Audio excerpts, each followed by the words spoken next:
নমস্কার সকলকে। ফ্রি কিচেনে আপনাদের সবাইকে অনেক অনেক স্বাগত।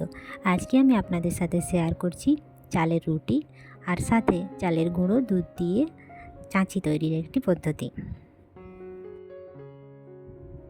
আমি কড়াই বসিয়ে প্রায় 2 গ্লাস মতো জল গরম করে নিয়েছি। এরপর চালের গুঁড়োটা দিয়ে আস্তে আস্তে খুন্তি দিয়ে নাড়াতে থাকতে হবে। অল্প অল্প করেই দিতে হবে এবং খুন্তি দিয়ে ক্রমাগত নাড়তে থাকতে হবে যাতে দলা না পাকিয়ে যায়।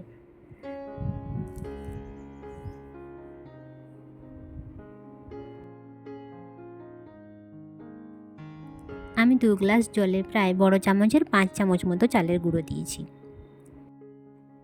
চালের গুঁড়ো দিয়ে কিছুক্ষণ এটাকে খুন্তির সাহায্যে এইভাবে নাড়াতে থাকতে হবে, গ্যাসের ফ্লেমটা লো করে দিয়ে।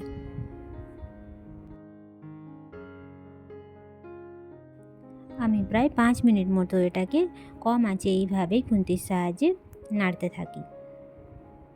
এরপর এটার গ্যাস বন্ধ করে দিয়ে আমি কিছুক্ষণ ঠান্ডা হতে দেব।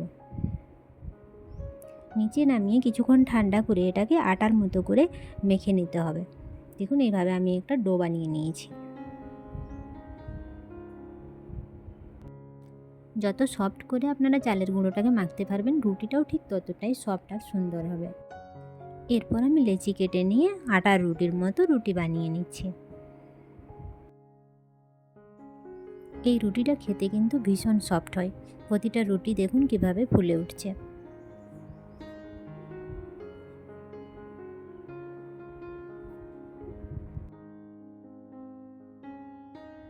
চালের আটাটাকে ভালোভাবে মাখতে পারলে প্রতিটি রুটি এইভাবে ফুলে উঠবে আর খুবই নরম হয়। রুটিগুলো আমার প্রায় তৈরি হয়ে গেছে। এরপর আমি চাঁচিটাও তৈরি করে নেব। আমি প্রায় 1 লিটার মতো দুধ নিয়েছি। এতে দিয়ে দিচ্ছি 1 চামচ মতো চালের গুঁড়ো।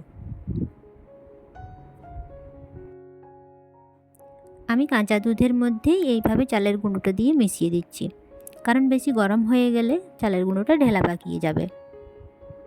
ভালো করে মিশিয়ে নিয়ে এরপর আমি একে গ্যাসে বসিয়ে দেব।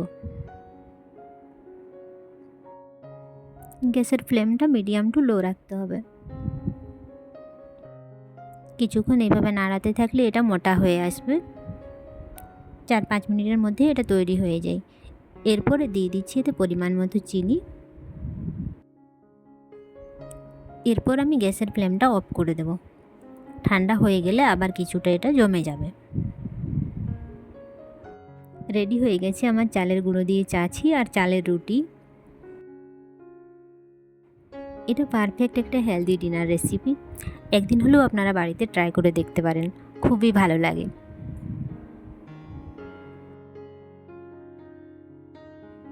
আজকের ভিডিওটি আপনাদের কেমন লাগলো তা কমেন্টে অবশ্যই জানাবেন। ভালো লাগলে একটি লাইক করে দেবেন। আরও নতুন নতুন ভিডিও দেখতে প্লিজ চ্যানেলটি সাবস্ক্রাইব করুন।